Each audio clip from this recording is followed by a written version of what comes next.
Well, hey there. I'm going to be working on a really cool upgrade for our 4runner today. Lately, we've been doing a lot of towing. Well, this past year, we've been doing a lot of towing. Our challenging factor with the 4runner has just been the lack of power, especially with us living in the mountains, especially with us living at 7,000 feet. Makes it extremely challenging, 3,000 plus RPM almost all the time. Even with being re-geared to 456 gears. Hey all, future JD here, checking in, and I think we kind of just went over something in our video about gears and how those might potentially affect engine power and performance on your vehicle. So behind me here, we're going to go through a quick walkthrough of what I mean when I said that we changed to 456 gears. And I hope this will help kind of clarify some of those points about why it was important, why we did it, and just quickly everything that it was meant to do for a 4runner at the time, at least. So let's zoom in here just a little bit. So forgive my very, very crude drawing here, but we have up top just a basic vehicle layout. So we start with, of course, our power production area, which is our engine. Then we go to our transmission. On off-road and four-wheel drive vehicles, we have what's called a transfer case. We'll talk about what that can do in a minute. Then we have a drive shaft, and this is for a rear-wheel drive vehicle or a vehicle that has a rear axle. So I'll preface all this with that. And then we get over here to our, of course, our wheel, our rear axle. For simplicity's sake, let's stick with this. Engine's in the front, transmission comes after, transfer case comes after that. We have a drive shaft that goes to their rear axle for a rear-wheel drive vehicle. We have a transfer case in the middle that helps split the power coming out of the transmission to the rear axle and to the front axle in a four-wheel drive vehicle configuration. Let's get down to how gears play a factor into all of this. So we start again with 1 revolution of the engine. This is what you see on your tachometer, or if you don't have one, you don't see it. But if you do, the one that says RPM, or revolutions per minute. Let's say 1 revolution of the engine. It has gone around once at that point. So it started up the top at 12 o'clock position, went around, did all of its firings for all the different cylinders, and came back up to 12 o'clock position again. How does that translate all the way down to your axle? Well, I'm going to do my very well best here, and I'm sure there are many better ways to talk about this, but let's go through it just right now. 1 revolution of our engine. We're going to input that into our transmission. Our transmission has different gears.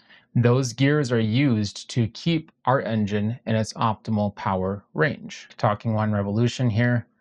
So we input 1 revolution into our transmission. We can get anywhere from 0.1 revolutions needed in our transmission input to 10 revolutions to equal 1 output.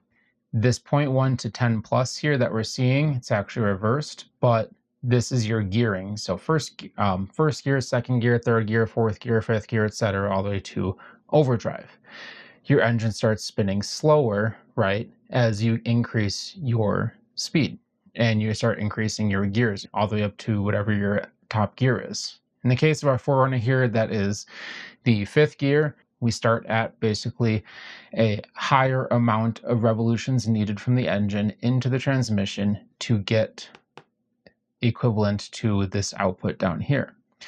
So we have 1 revolution. We're inputting anywhere from 0.1 to 10 plus engine revolutions to equal 1 revolution output from the transmission. That goes to the transfer case. Transfer case is your torque multiplier when you are off-road. You can use that in default or just regular driving. It's 1-to-1, meaning that whatever goes into the transmission immediately comes out to your drive shafts and goes eventually to your axles.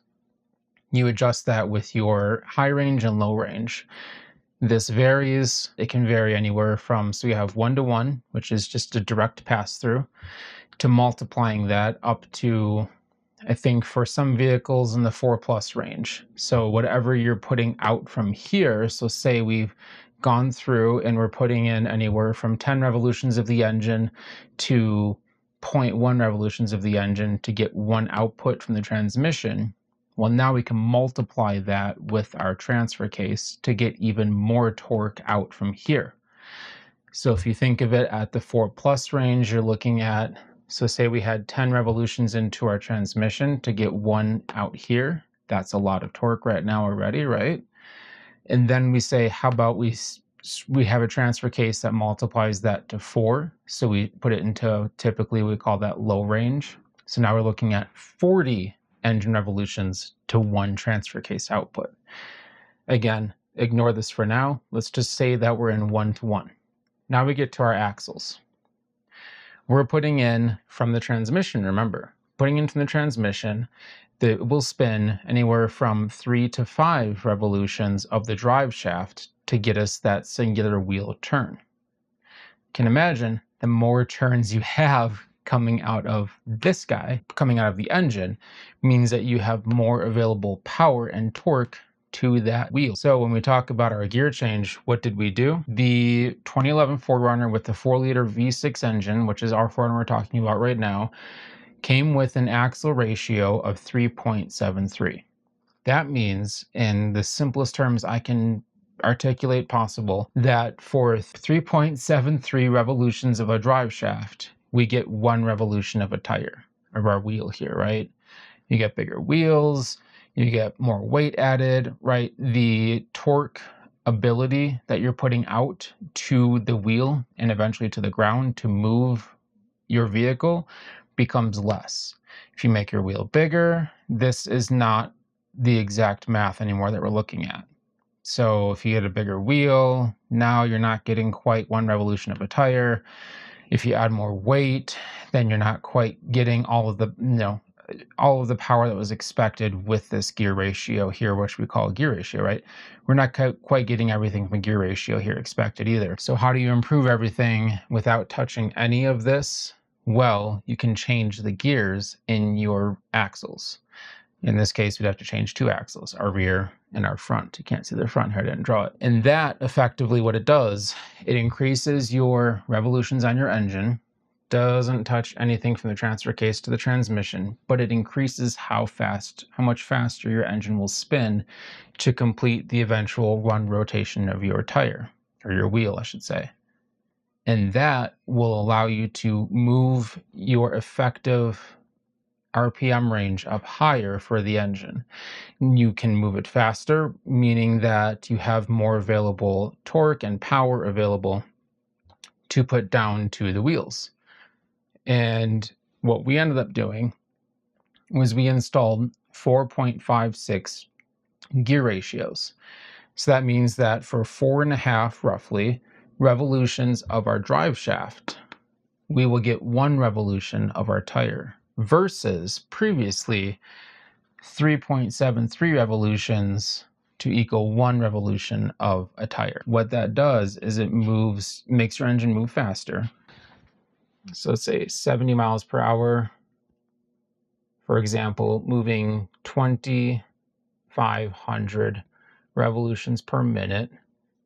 Now, after the change, we would move 70 miles per hour in, say, 2,700 revolutions per minute for our engine. And what that does is that few RPM increase for our engine means we have more available torque and horsepower to help us move our massive vehicle with bigger wheels, more weight, towing, etc. faster. Figured that would help, so thanks for sticking around for this right here. Back to me talking about the supercharger. Thanks. With all the modifications we've done to our 4Runner as well, bigger tires, we have front and rear steel bumpers, roof rack, all those things contribute, of course, to reducing your mileage. That's fine with us. Like, this is our family adventure vehicle. How do you increase the power to your engine on the 4Runner? We did the regear, we've done the tune, we've moved our torque band a little bit lower, and we're still finding ourselves really struggling. Really what we are up against is just how do you get more power into this engine besides tuning? You have to add more air so you can add more fuel. That led us down a bunch of different paths. There's a few options out there. I really wanted to do a custom turbocharger solution, and there's just not a lot of space in there. There's no kits for it right now for the 5th gen 4Runner for a turbocharger kit without building your own. So our next option was what kits are available. So there's the ProCharger kit, which is a centrifugal supercharger that gets mounted onto the front of the engine. It's belt driven and it looks exactly like a turbocharger, and it uses a centrifugal, again, supercharger on the front there. And I've heard that that's been good for the higher RPM range. So we're looking for something that takes us or increases power and torque all throughout the RPM range, as well as something that is really reliable. That leads us to the Magnuson Supercharger. We ordered that about, I want to say like 5 to 6 weeks ago, and Magnuson's been having a significant amount of lead time with getting those produced, sent out to people that have ordered them. So we had to wait. It came in last week. We finally were able to pick it up from Figs Engineering down in Arvada, Wheat Ridge, Colorado area. They've been great and fantastic to work with. They've been very patient with us as we've been hounding them about where this supercharger is from Magnuson. We know it wasn't anything to do with them in particular. We're just waiting on the manufacturer. We finally got the notification to pick it up yesterday. You can bet I bolted right down there to go pick that thing up. And last night I spent most of the evening going through all the pieces and parts to make sure everything was here. I hope I can finish this in the next few days here, and really excited to get started on this. So what I'm going to do is I'm going to do my best to do a quick walkthrough and rundown of some of the steps I do, and hopefully that will help out anybody else who's curious about doing this install job. I'm doing it completely myself. Now I also did pick up some extra parts too. A new serpentine main belt would be very helpful, and then a backup one because we're going to be traveling to the middle of literally nowhere. I don't want that to be the cause of one of our roadside emergencies. So we're going to replace it with a brand new one, and then we also have another one too to carry with us. They do recommend getting some of the hose here, and this hose I believe was 5/16 hose, and this is for helping to drain the radiator so that you don't have a leak everywhere. I did get a new upper radiator hose and a new lower radiator hose too. And that's just to make sure, again, the truck is very old, so getting these is a very minimal cost to make sure that we don't have that as a failure point. And because in the past, this is a ignition coil, what ended up happening last year when I did spark plugs was I found a couple of ignition coils were actually developing cracks in them. I just replaced the ones that were actually cracking at the time. We don't want to have any cracks anywhere, either from the spark plug or the ignition coil. Those are high energy pulses going through there, and we don't want to have any way for the spark to escape. And then I also got new intake gasket as well. Again, minimal cost. I'm assuming the one that's in there is probably fine, but it's also very old too. And then lastly, we have our thermostat water inlet housing gasket as well. We're talking about a 229,000, almost 230,000 mile vehicle right now. Just wow, they're putting this on there, right? And I don't want to have anything that stops along the way, stops anything up. I want to make sure that we have all the parts necessary, and especially when it comes to gaskets, belts, hoses, things like that, that are, 10, 15, maybe 20 bucks at most, that we have them, we can replace them. So that was really kind of the focus, a lot of getting these extra parts that it might not have needed, but will be very helpful to just replace while we're in there anyways. Also inspected and went through everything when it came down to the low temperature intercooler right there as well for radiator, I believe what it's called. Went through, checked everything on that last night. Down here, this Bosch, that is our coolant pump that attaches to the bottom of this radiator once you do the installation. And then that guy right there is the supercharger coolant reservoir. Of course, to give you all these little fun things too, so that people know that your vehicle is supercharged. So they have supercharged by Magnuson for license plate cover, and of course all the fun stickers. So without further ado, let's get started. I'm taking the air intake, taking the intake tube out, filter out, taking this entire box off right here. Let's see. We have a lot of fun with this. This is really dirty. So next up is to drain our coolant. All right, let's get down in here and we'll have a look at this coolant. Petcock drain. Okay, let's get a hose on there.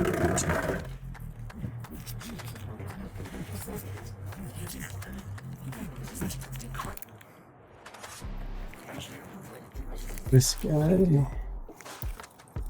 twist. Smooth, stays good.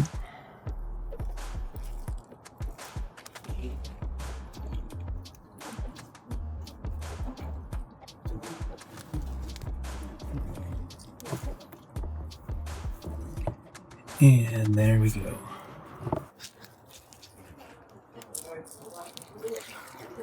Thank God, dude. It's like, right? There we go.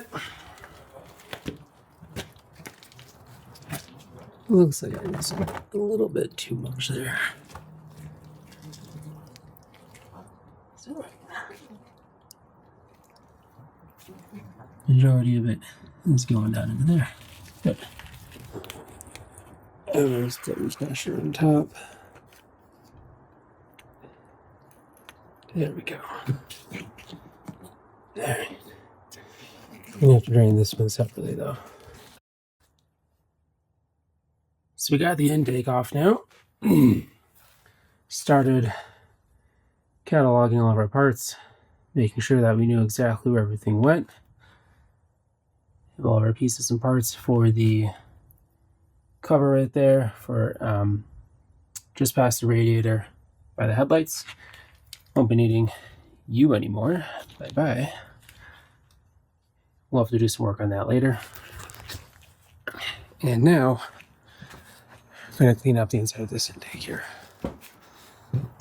You can see, that is very dirty. Probably, honestly, never taken off in its life. See if we can get some cleaning.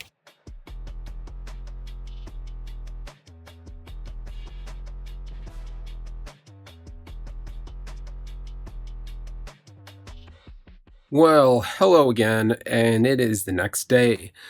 Another afternoon, and some more work ahead for us with installing the supercharger here on the 4runner, and so excited. I think that we're so close at this point to being able to actually put the supercharger on.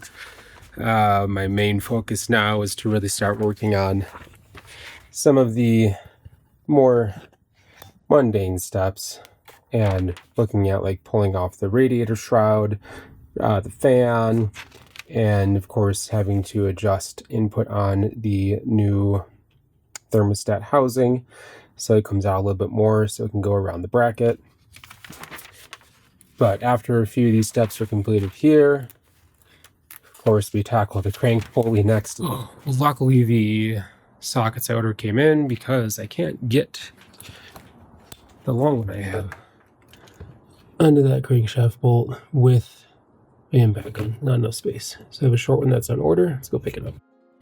All right, so here we go. We got the package, thank goodness.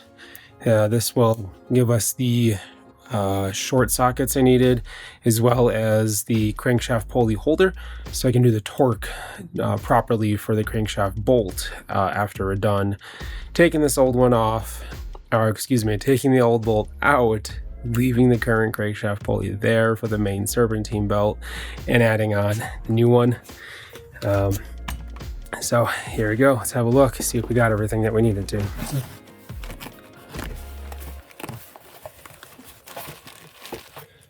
All right, we got our short 24 millimeter socket. That'll be for putting the bolt on, I should say. Then we have, and I couldn't find like name brands with the exception of the 24 one. So let's hope these guys hold up. I do have another backup 22 millimeter coming tomorrow, just in case this one has issues, explodes, etc. So there you go. Just find pretty much any brand online there. And then let's see, this guy.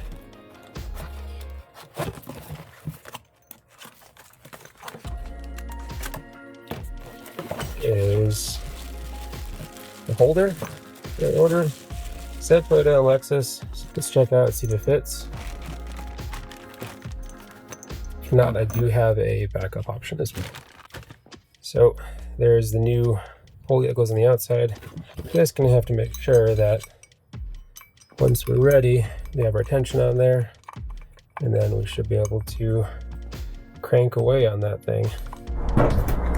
So just gotta be very careful about not letting the impact gun go back there. We'll start on setting 1. Setting 2.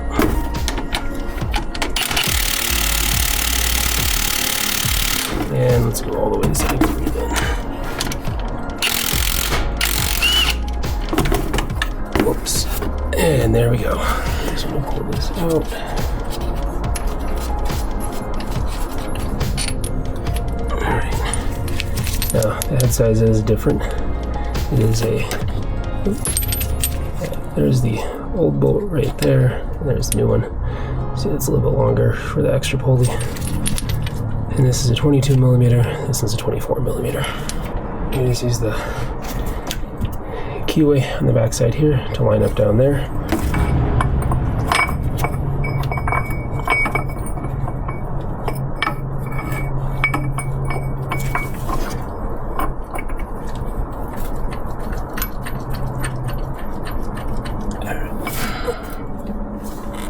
So what we did here is we just taped in those bolts since there's no threads there to hold.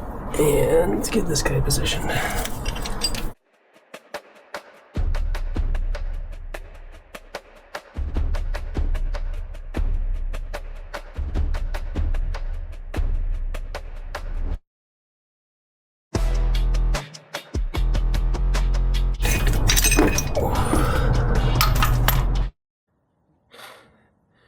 The crankshaft pulley, trying to hold that, kick my butt. I'm done now, but let me show you what I did.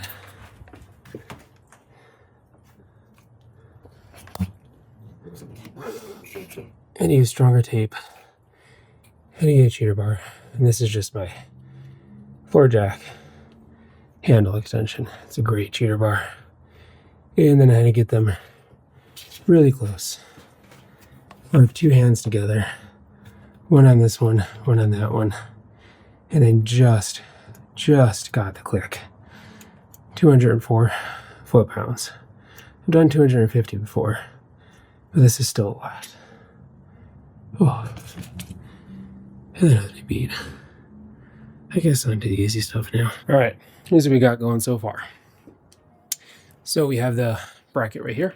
It's installed, bracket right here, which is installed holding the idler pulley, one ribbed pulley, another idler pulley down there, and then the tensioner for the supercharger belt. That's that guy right there. We have the new water housing installed. Of course, we got this torqued down, the crank pulley for the supercharger belt, and just installed some random vacuum hoses here that are brand new, provided by the Magnuson Supercharger kit. And now, of course, that means that we are ready to undo and get this beastie prepared. We have the new gaskets, of course, with the intake provided, or that we picked up. There's no sense in possibly installing a 230,000 mile gasket on there. So what we have to do is we're going to flip this over, we're going to take off the lid, and then we're going to be able to get it mounted onto the engine, at least this bottom half right here. And then we'll get everything torqued down and install the lid. It's supposed to record a serial number too, so we'll get that taken care of. And we'll go from there. After that, it is installing the low temperature radiator for the coolant that passes through the supercharger here, the pump, the reservoir, and some wiring. And excuse me, after that, what we'll be doing is using the tune that was provided to us. We got that in less than 12 hours. We submitted the ECU ID to Magnuson, I want to say Monday night. We got the modified file back about Tuesday mid-morning or so. So hats off to Magnuson for making that happen. We do have the OTT tune, but we'll talk about tuning a little bit later and how we're going to possibly go back to our tuner and see if they can provide a Magnuson tune for now. Let's just get this thing apart, get that thing installed on there.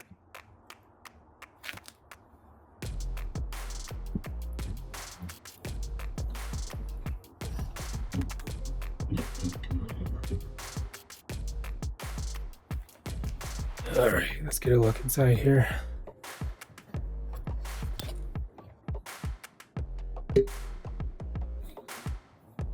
I'll flip you upside down. See, just barely see the screws. And there's our inside. Everything looks really nice and clean. This right here, let me squeeze my finger in there, but anyways, that's our bypass for, and then Magnuson does recommend that we just inspect this and make sure that if there's any dust inside there at all, that we get any gunk or anything cleared out. One of the things they do note is that on the flip side, you need to be very careful with this. On the flip side of this, you do not remove this bolt. You do not remove this bolt right here. That is part of the intercooler system right here. So it's just these ones on the outside. They've even conveniently marked this one and made it a different size too, so you can't get too mistaken there. All right, we're going to focus on getting the gasket on there and then get it onto the quarter.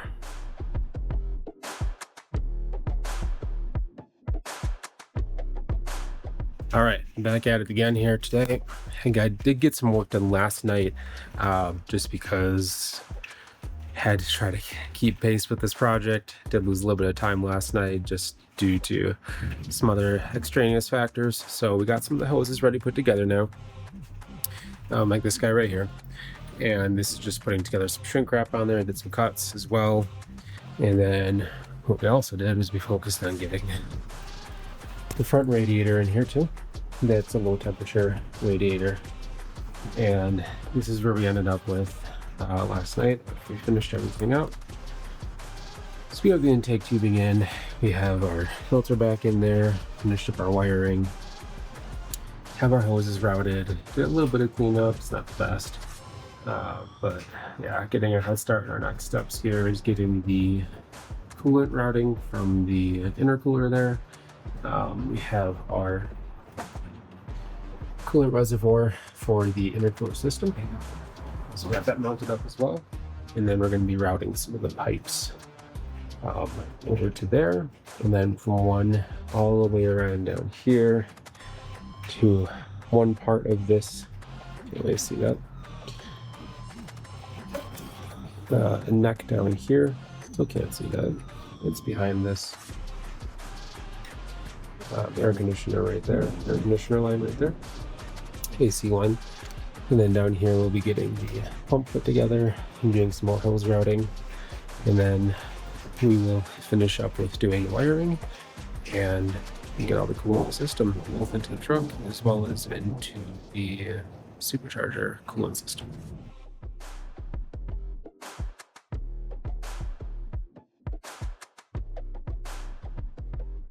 So what we had to do was move the pump because it doesn't fit down in this location here because of, again, you can't see it now, but you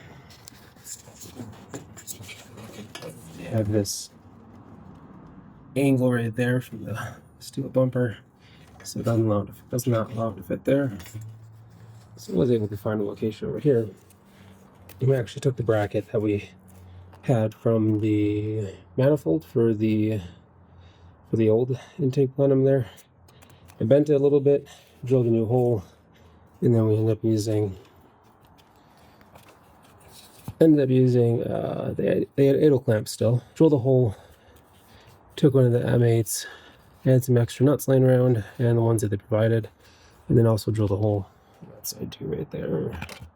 So we shortened up this pipe coming from the reservoir And we had enough here that it still has a good angle.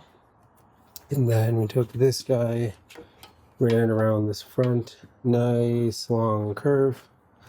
And then this is just my custom rock guard that I had built out of leaf gutter protector. So that's just there because it's just an open journey all the way up to my radiator. So that is extra protection. And then let's see what we have down here. I had to bend that up as well to clear that hose. And that should take care of that then.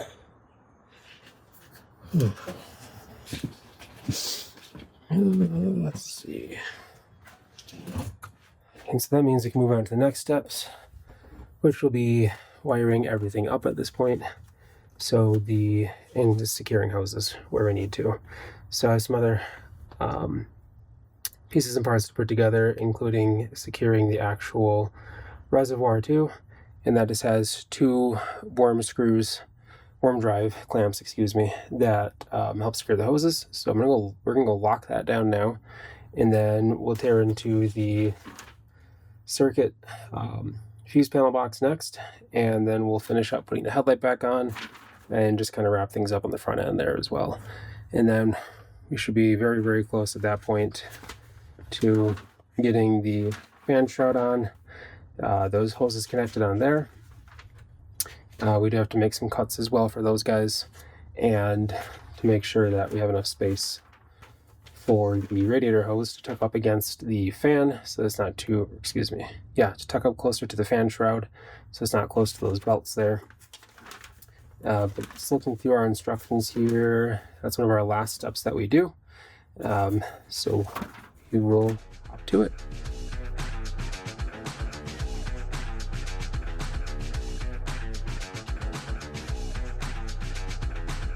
Well, we are on the home stretch finally. We'll be putting in the shroud, getting our fan back in, radiator hoses, and the front clip, of course, as well, right here. We also have to reinstall the horns too. Very important.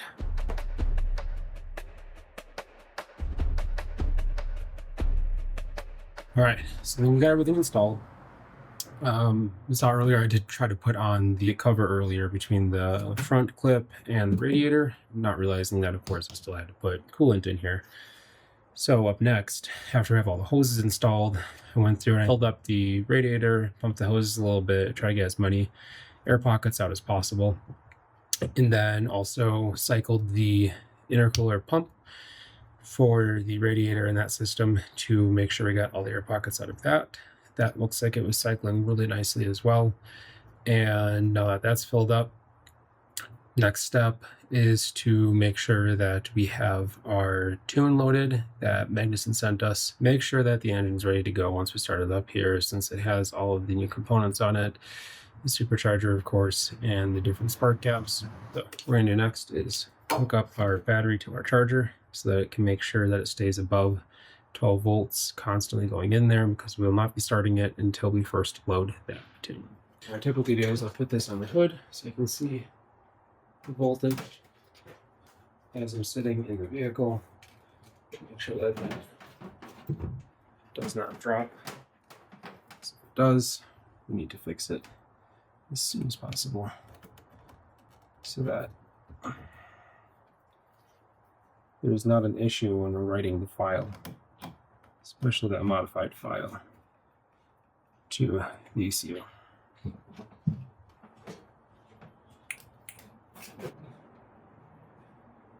And we're set to 12 volts, but we're about, 10 amps pumping in right now, 13 volts. Once I turn the engine on, once I turn the accessory on, what will usually happen is that drops to about 12.9. All right. So now that we have our charger hooked up, that's reading at 969 amps right now. You get this plugged in, and then we're going to follow the instructions. Just loaded up the file onto this, and I think they say that in the instructions, definitely load the tune first. There we go. Chargers, excuse me, pumping along. Bet you haven't seen one of these cords in a long time. Holy cow. No, I haven't. Looks like it's their own special tool as well. That's pretty cool. Now that we have that connected, we're ensuring that our battery is connected to our charger, delivering over 12 volts. So let's wait for that to show. We're at 14.1 right now. So we're going to select this work from the menu here. Next set of instructions says select writing from the protocol page. Very, very simple. We're just talking some buttons here and then select and cancel. All right, and we found the file that we just loaded up on there. And we know that we're ready to go. Just shows the name of the file right there. Probably can't see that, it's not coming in focus, but anyways, that's good. It says Magnuson Supercharger PR4. Next set of instructions say to switch on the dashboard after we press OK to continue. Tells you right there. That's pretty nice actually as well, even though there are instructions on paper that I'm looking at off to the side over here. This is a little booklet.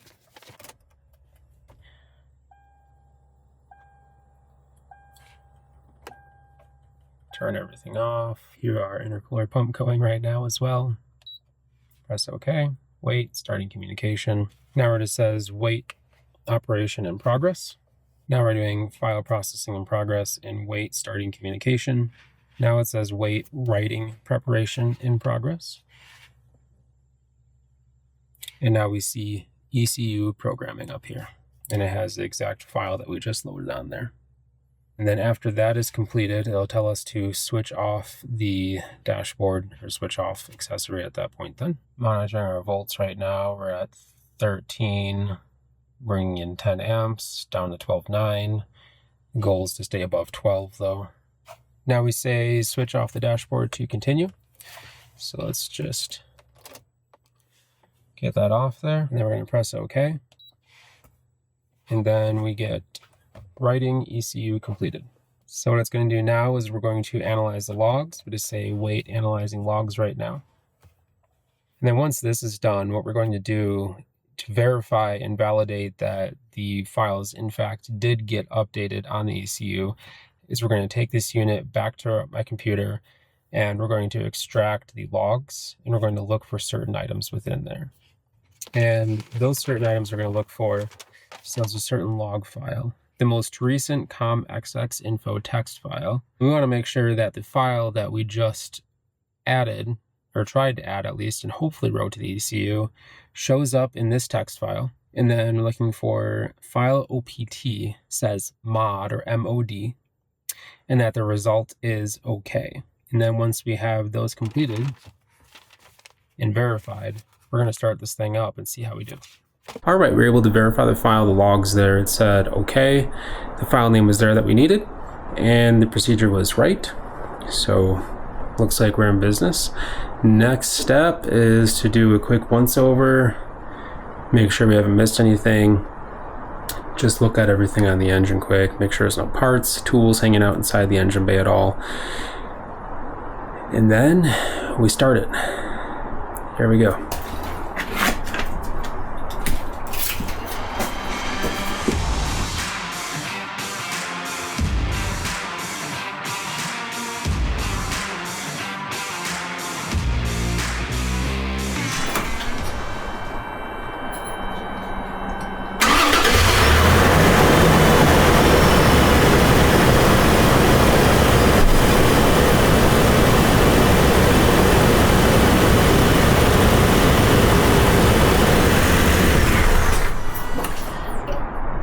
Well, that's like a good success there, first start. And now we're going to let it cool down for a little bit, and we will check the coolant levels of the engine. Make sure there's enough coolant in the radiator. Of course, the reservoir or the overflow there will pull it back in if needed, but we're still going to check it anyways. All right, and we're back. So it's been just a little while since we finished the supercharger install, and the coolant and everything was the last time I checked in with this project. mere seconds for you all, and it has been over a month for me because we kind of took a trip in the middle of everything here. So let's have a look and see how everything's going. You can see a nice layer of dust on there. We officially have 7,000 miles on this now. Definitely north of 7,000 miles on the supercharger. Performed amazingly. I'll go through a separate review video on everything and how it performed for us, how we dealt with like the increase in octane needs, everything down to some of our next projects coming up. We have a very busy and exciting winter up ahead here. A lot of trips still planned too. So after we ended up finishing getting that coolant topped off, let it cool down, which would be just before this actually, we added a little bit more and just been monitoring our coolant levels right here. So that's our full line. It is warm right now. It just was driven recently. And then the other challenge that we faced on the trip, and we'll kind of go through some of that as well, but was just the coolant level for the intercooler. I haven't been able to understand why this keeps dropping. It's not a super big loss, but while we were in the middle of our trip up in Canada to the Arctic Ocean there, it was nearly empty, which wasn't good. We need that. We need that to run through, cool the air as it's coming through here, and not supposed to run dry. Thankfully, it's an easily replaceable and accessible pump for the most part. But we're going to be cracking into some more projects coming up soon. We'll be looking at one of the things we discovered is we need a transmission cooler.